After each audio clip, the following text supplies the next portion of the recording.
creo que las prácticas participativas más interesantes pueden surgir de mirar el contexto en el que estamos trabajando, de conversar con los actores que estamos trabajando y a partir de ahí pensar juntas, alguna metodología que se adapte a las posibilidades de quienes estamos participando de ese proceso.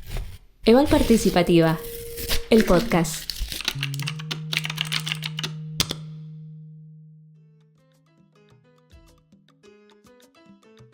Si alguien de pronto te dice, ¿cómo te definirías? ¿Quién es Laura? ¿Cómo ha sido tu trayectoria y demás? ¿Vos qué le dirías? ¿O qué te gustaría que dijeran de vos? Mejor dicho. Bueno, a ver, ¿qué me gustaría? Soy una persona comprometida, soy una feminista comprometida, trabajo en cuestiones que tienen que ver con la promoción de proyectos sociales desde siempre. Entonces creo que definirme como una trabajadora comprometida, esa definición me gustaría. Creo que me sentiría contenta con una definición por ese lado. Hablas de compromiso. ¿La evaluación trae su compromiso y por qué? Sí, creo que la evaluación es un compromiso enorme. A ver, en primer lugar, la evaluación es un proceso dialógico, es un proceso que se construye colectivamente. Y ya desde ese lugar eso implica un compromiso con quienes participan de ese proceso. Tomar la decisión de evaluar determinada iniciativa, una política, un proyecto, un programa, ya es asumir un compromiso con lo que se viene. La evaluación es en algunas ocasiones un fin en sí mismo, pero por lo general es un medio para aprender, para crecer, para mejorar.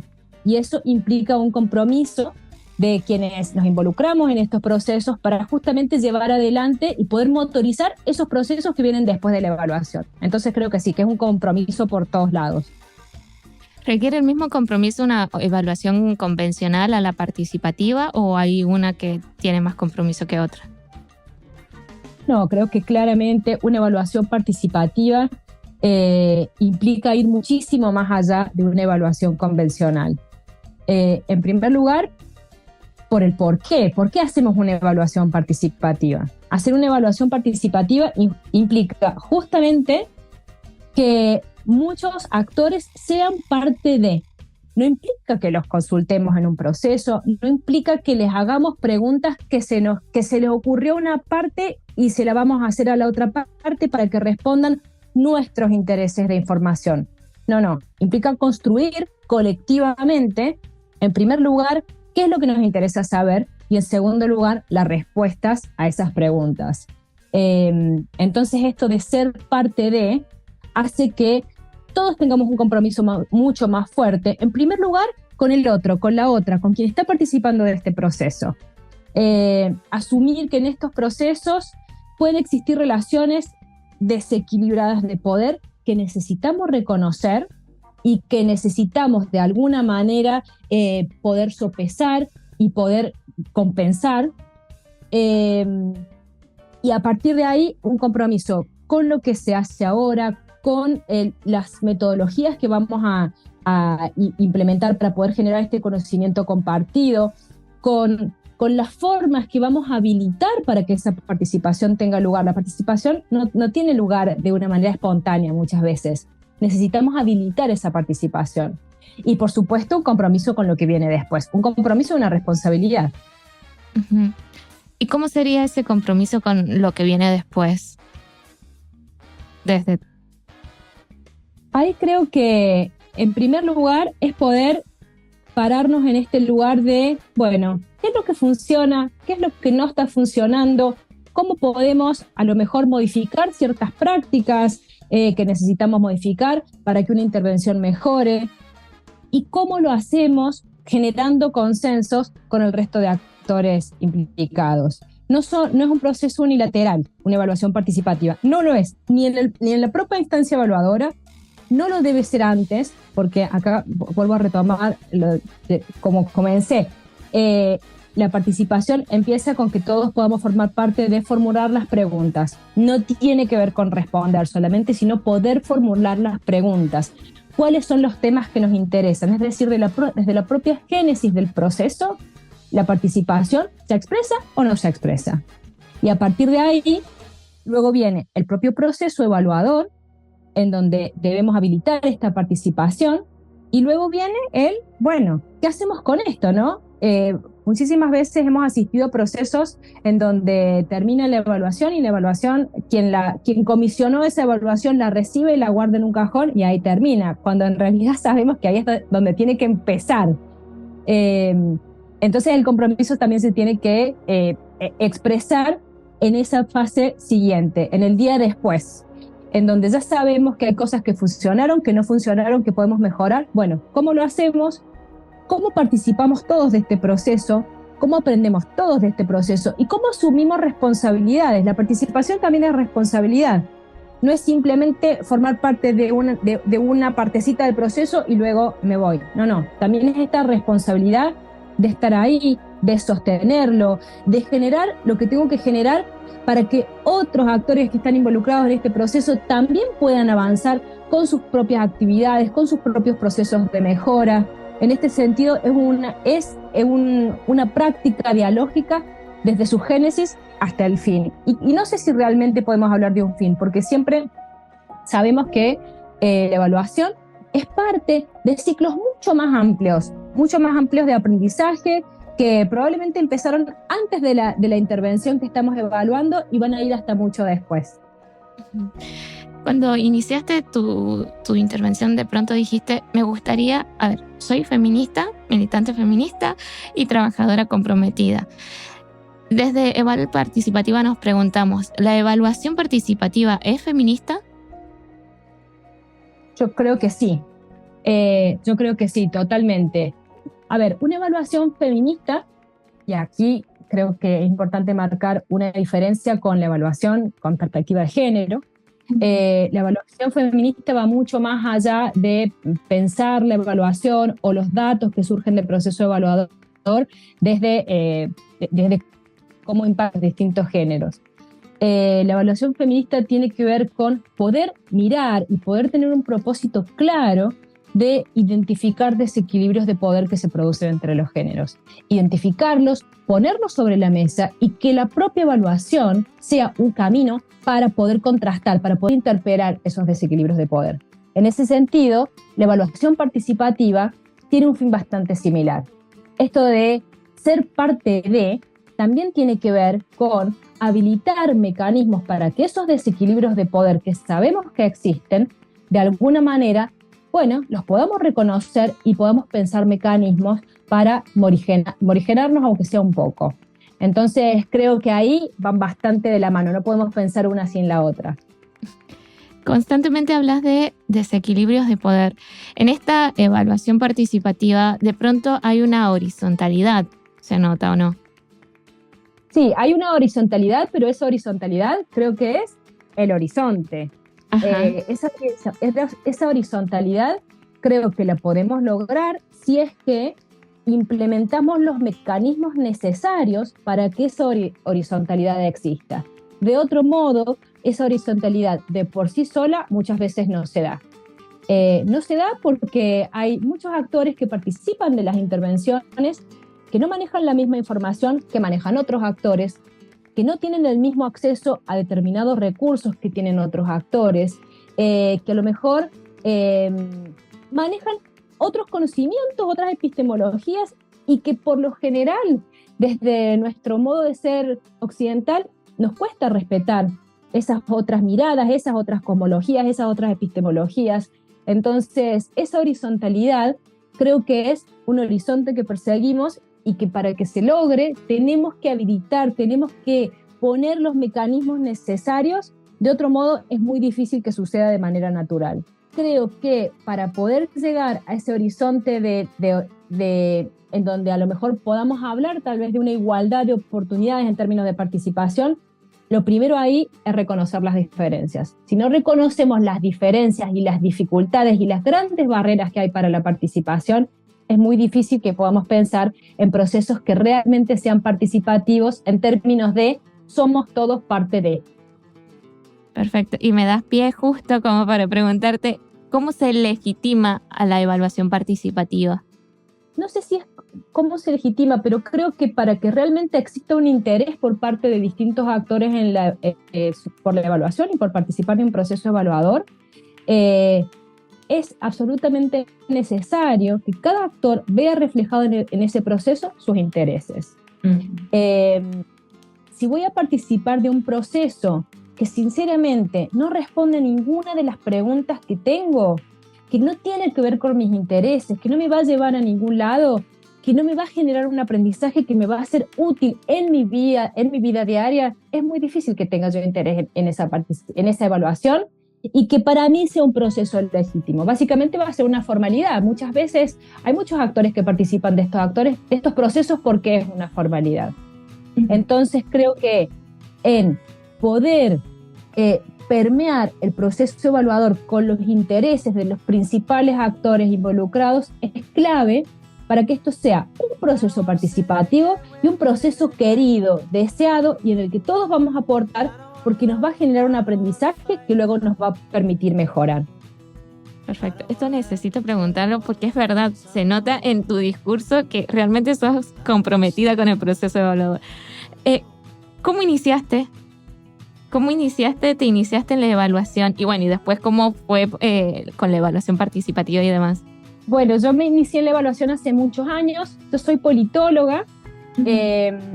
Cuando me recibí en el año 2001, estuve trabajando un tiempo en un proyecto que se llamaba Convocatoria Nacional de Ideas, que era una idea bastante loca que tenía que ver con una pregunta, y era ¿cómo hacer para poder integrar las ideas que tiene la gente que vive en un pueblo, en una ciudad pequeña, en un plan estratégico? Entonces, junto con un grupo de colegas empezamos a pensar en este proyecto que se llamaba Convocatoria Nacional de Ideas y que tenía que ver con justamente recibir ideas específicas que pudiesen de alguna manera dar forma a un plan mucho más amplio, a un plan que a lo mejor estaba basado en un diagnóstico de necesidades, etcétera, pero luego estaban estas ideas concretas que a lo mejor podían alimentar estas líneas de acción. Esa fue una de mis primeras experiencias laborales. Luego de eso, yo hice una maestría en Bristol, en el Reino Unido, en Administración, Planeamiento y Desarrollo, y ahí ya me empecé a interesar por esta segunda parte. Si lo primero había sido mi primer interés, la planificación participativa, bueno, ¿cómo evaluábamos esto? Ahí hice mi tesis en evaluación participativa de proyectos, yo le llamaba retórica o realidad. Y luego de eso ya comencé a trabajar en evaluación de políticas públicas por el año 2005 en el Instituto de Desarrollo Regional en Sevilla, con varios colegas evaluadores. Siempre me interesó la evaluación, sigo manteniendo el interés intacto. Lo mismo en la evaluación participativa, en esto de cómo hacer para realmente concretar la participación. Muchas veces hablamos de participación, pero luego cuando estamos en un proyecto y necesitamos llevar adelante un monitoreo o necesitamos evaluar, tenemos que poner todo esto en algunas instancias concretas que faciliten, que habiliten esta participación, y creo que esa es la parte más difícil. Y a su vez es la parte más linda y más desafiante. Por suerte el interés lo mantengo intacto, y acá creo que hay una cuestión que es súper clave desde mi perspectiva y que tiene que ver con intentar no perder ese entusiasmo y con intentar no perder la creatividad. Creo que las prácticas participativas más interesantes pueden surgir de mirar el contexto en el que estamos trabajando, de conversar con los actores que estamos trabajando y a partir de ahí pensar juntas alguna metodología que se adapte a las posibilidades de quienes estamos participando de ese proceso. Creo que esa creatividad y este deseo de construir con otros, con otras, puede ser más importante que los compendios metodológicos que muchas veces leemos buscando respuestas. Dijiste que te has desarrollado en Europa y acá obviamente estás trabajando en América Latina. ¿Cuáles notas que son las diferencias en los procesos de evaluación? Yo creo que, a ver, hoy lo que buscamos tiene que ver con generar procesos de aprendizaje. Creo que hoy la evaluación tiene una función mucho más fuerte en términos de advocacy, es decir, cuál es el rol que la evaluación cumple en esto de generar conciencia sobre ciertas cuestiones que necesitamos cambiar, no solamente desde los datos, sino desde este proceso de, por ejemplo, cómo incidimos sobre las comunidades de donantes, de filántropos, cómo generamos prácticas en la cooperación internacional, cómo generamos cambios de prácticas en la cooperación internacional a partir de la realización de evaluaciones, orientar las evaluaciones mucho más en ese sentido. Y después también otras cuestiones que hoy yo en mi práctica laboral las veo con fuerza, y tiene que ver, por ejemplo, con esto de qué pasa cuando tenemos que evaluar movimientos. Es decir, qué pasa cuando vamos más allá de la evaluación, a lo mejor de organizaciones específicas o lo que fuera. ¿Cuál es la diferencia entre la agregación y lo colectivo? ¿Cómo se genera una voz colectiva? ¿Cómo se hace un monitoreo que realmente genere datos colectivos? Y acá la participación es clave. Por ejemplo, en este tiempo, desde el Fondo de Mujeres del Sur, hemos estado ensayando una metodología en donde básicamente lo que decíamos era esto: cómo trascender la agregación de datos y generar esta voz colectiva. Entonces ahí lo que hicimos fue pensar en una metodología en donde, en primer lugar, íbamos a definir conjuntamente entre todos los actores implicados, que son organizaciones, como decía recién, compuestas y lideradas por mujeres o diversidades, qué entendíamos por, en este caso era un programa que apuntaba a generar justicia económica en estas organizaciones. Bueno, ¿qué entendemos por justicia económica? ¿Cuándo existe justicia económica? Ese era nuestro norte, ahí queríamos llegar. Tratamos de pensar esta definición colectiva en conversatorios político-estratégicos y a partir de ahí también pensamos colectivamente qué caminos nos llevan a la justicia económica. Y una vez que pudimos definir esos caminos, empezamos a pensar colectivamente qué indicadores podíamos usar para medir si estábamos yendo en el camino correcto. Esto en cuanto al diseño del monitoreo. Luego, ya en la puesta en práctica del monitoreo, algunas cuestiones que nos planteábamos era, bueno, ¿cómo hacemos para que la voz que surja sea una voz colectiva? Entonces ensayamos esto de poner los indicadores a discusión en estos conversatorios y ver qué pasa. Y ahí vemos que realmente el resultado es muy diferente del que podemos obtener con la agregación. Porque en estos procesos colectivos, yo tengo una idea, luego vos, Tatiana, sobre esa idea construís, luego yo vuelvo a construir sobre esto que ya no es ni tuyo ni mío, y surge algo que es mucho más potente que la suma de las partes. Bueno, creo que todas estas cuestiones, estas metodologías y estos cuestionamientos que tenemos hoy, hace 20 años no permeaban con tanta fuerza. Hoy sabemos que esto es clave para generar procesos de aprendizaje y bueno, y tenemos una comunidad de evaluadores, de evaluadoras que estamos abocados a tratar de ver cuáles son las mejores instancias y las mejores metodologías y los mejores procesos de aprendizaje para llegar hasta ahí. Fíjate que de pronto nos hablas de comunidad y lo colectivo, en esta de la construcción de lo colectivo. ¿Cuáles has encontrado que han sido los obstáculos en este tipo de evaluación? Yo ahí, creo que en primer lugar tenemos que pensar en cómo se generan, digamos, estas instancias de discusión. Muchas veces no es fácil generarlas. No es fácil generarlas por ahí, si pretendemos hacerlo presencial. Bueno, sabemos que es costoso, puede haber barreras idiomáticas, hay barreras en términos de tiempos de la participación de los distintos actores. Hoy con las tecnologías podemos de alguna manera sortear algunos obstáculos, pero también aparecen otros que tienen que ver justamente con el acceso a la tecnología, la facilidad de su uso. Ahí creo que lo más importante es que antes de iniciar estos procesos podamos realmente reflexionar sobre las distintas cuestiones que pueden llegar a constituir barreras a la participación por parte de todos quienes deben participar. reflexionar sobre eso y tratar de hacer lo posible por dejar el terreno lo más limpio posible para que esa participación se pueda dar. A partir de ahí se va a generar algo que es posible, y lo posible suele ser enemigo de lo perfecto. Pero bueno, es lo que podemos construir hoy. Entonces también pararnos en cuáles son nuestras posibilidades, cuáles son las limitaciones, y a partir de ahí saber que esto es un proceso, es un continuum, no es el fin de nada, estamos aprendiendo en este camino, y creo que si lo podemos hacer con mucha humildad y sabiendo que estamos aportando a un proceso mucho más grande, ya con eso alcanza.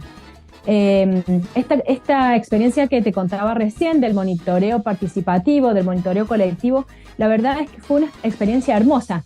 Lo que hicimos fue, después de cada conversatorio, plasmar esto en unos cuadernos de aprendizaje que compartíamos entre todas quienes participábamos ahí. Y cada uno iba sumando algo. Y después uno podría preguntarse, bueno, pero eso metodológicamente, ¿es 100% correcto, fiable? ¿Son los mejores datos? Eso no lo sé responder. Lo que sí sé es que es una construcción colectiva, y que esa construcción colectiva nos genera un aprendizaje. Y creo que eso alcanza y sobra. Coméntame cómo eran esos cuadernos de aprendizaje. Básicamente ahí lo que intentábamos era, bueno, poder plasmar en estos cuadernos lo que estas especies de teorías del cambio que hemos construido de manera colectiva. Y acá también está el desafío de cómo todos estos conceptos, teoría del cambio y monitoreo, ponerlos en un lenguaje que comprendamos todas y que a todas nos resulte sencillo saber de qué estamos hablando. Si no nos identificamos con esos términos, es muy difícil que podamos apropiarnos de las herramientas, de los aprendizajes.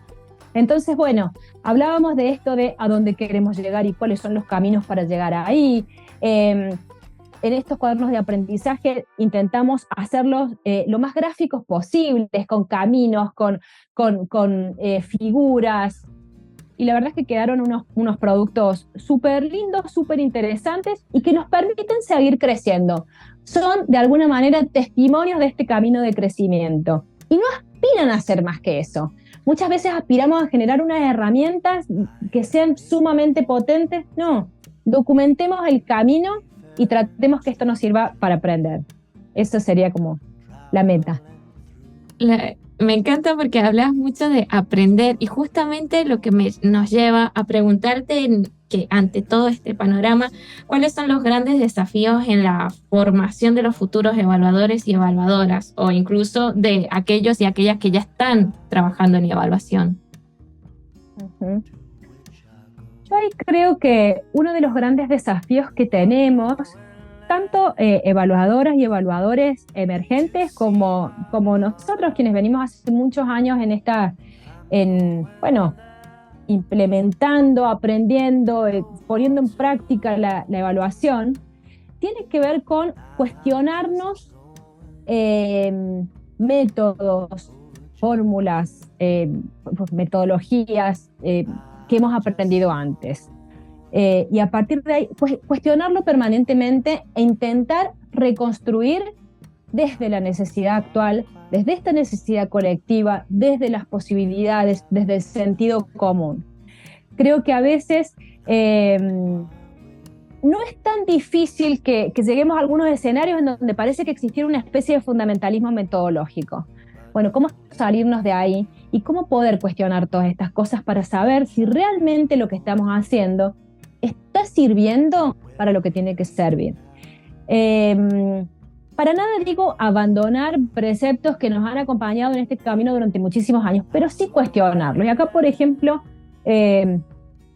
traigo el caso de los criterios de evaluación del Comité de Ayuda al Desarrollo.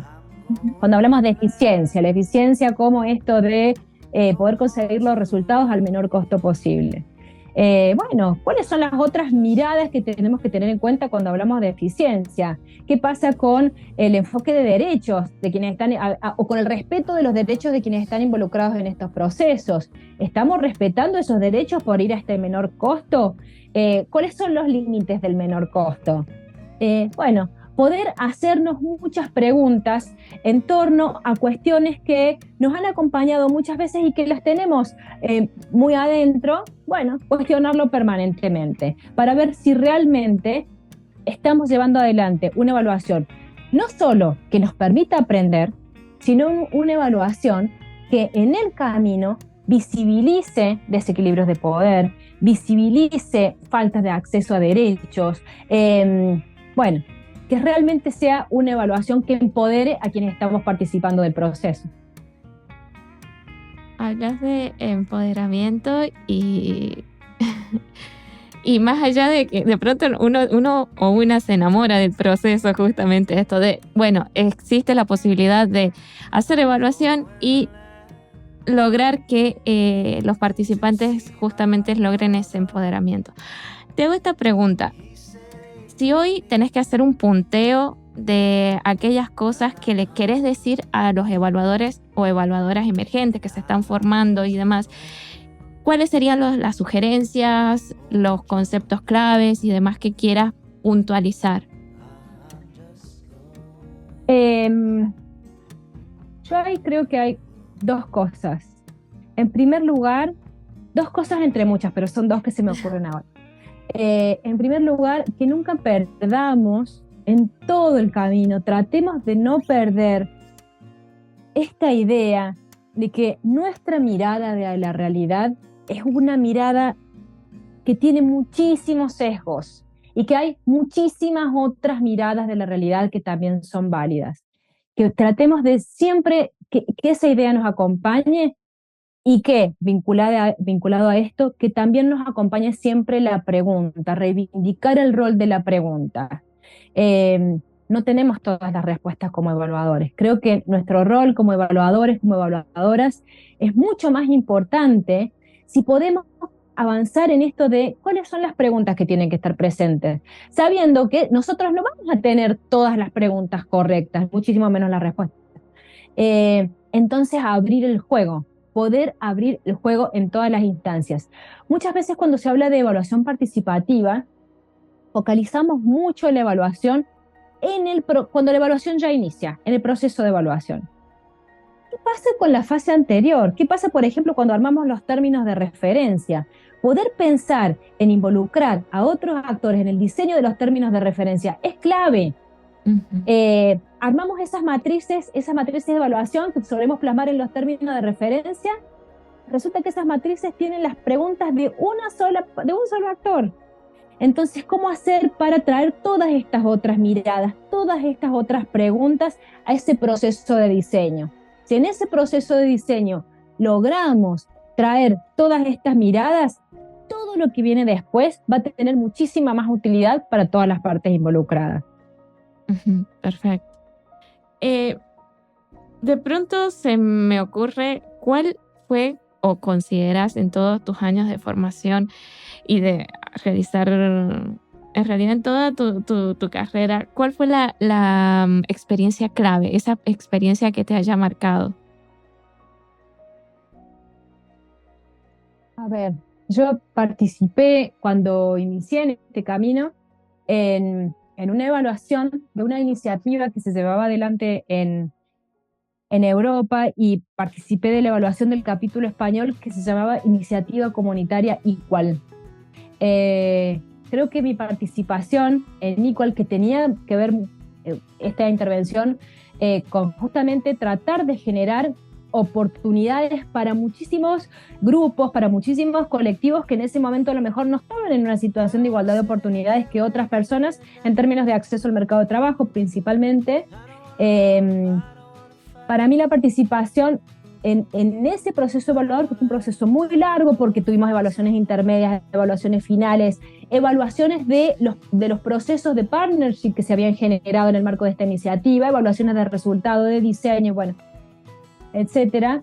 La verdad que para mí fue una instancia importante. Participé con un grupo de evaluadores que tenía muchísima apertura, pero que justamente propiciaban la participación de todos en esto. Entonces, poder haber tenido desde muy joven, esta posibilidad de participar sin miedo, de llevar mis ideas y de decir, bueno, si me equivoco, bueno, lo vamos a detectar entre todos y lo vamos a poder resolver. Creo que eso para mí fue una experiencia sumamente importante. Es decir, poder trabajar con un equipo que tuviese esa apertura y un equipo en donde nos permitíamos crear, a lo mejor salirnos del marco de lo metodológico, sino poder crear, poder decir, bueno, a ver, necesitamos saber esto. ¿Cuál creemos que puede ser la mejor aproximación para esto, para poder llegar a esto? Bueno, creo que eso fue muy importante para mí. Y a partir de ahí, esto lo decía hace un ratito, siempre intentar mantener esto de poder traer una idea que no necesariamente va a salir de los compendios metodológicos. Ahora, hace poquito, desde el Fondo Mujeres del Sur, realizamos una evaluación externa de uno de los programas que estamos llevando adelante, y estuvimos pensando en cómo hacer para que varias de las organizaciones que nosotras apoyamos pudiesen formar parte de este proceso de evaluación. Entonces conformamos un espacio que era esta mesa de acompañamiento al proceso evaluador, en donde participábamos. Ahí estaban las evaluadoras, estábamos nosotras desde el Fondo de Mujeres del Sur como quienes comisionamos esta evaluación, representantes de las organizaciones que el fondo apoya, representantes de otros fondos de mujeres de América Latina, y la verdad es que fue un proceso súper rico, porque surgen de estos procesos muchísimas cosas que nosotras no vemos, ni nosotras ni el equipo evaluador, y eso creo que es lo más rico de todo. Y ahora, sí, no, para terminar, de pronto, ¿qué es aquello que pensás que deberíamos haber abordado en esta charla y se nos pasó? ¿Algún puntito que te gustaría mencionar?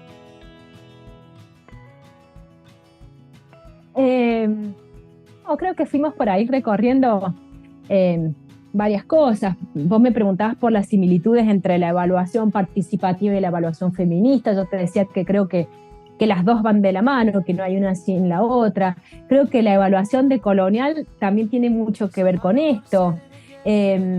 También creo que cuando hablamos justamente de intentar evitar estos procesos de extractivismo, de los que tanto se habla, por ejemplo, en cuestiones medioambientales, bueno, tratar de evitarlos cuando realizamos evaluaciones, esto de llegar, extraer el conocimiento, irnos y no volver nunca más, tiene que ver justamente con esta mirada participativa, porque la evaluación participativa está en las antípodas de este extractivismo y justamente a lo que aspira es a tratar de evitar todos estos procesos extractivistas.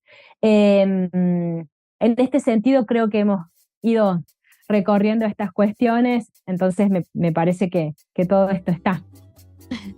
Bueno, muchas gracias, Laura, por tu tiempo, por compartir tus conocimientos y justamente por tu compromiso. La verdad es que honestamente lo disfruté muchísimo. Muchas gracias a vos, Tatiana, y gracias a Eval Participativa por esta convocatoria tan linda y esta iniciativa tan linda.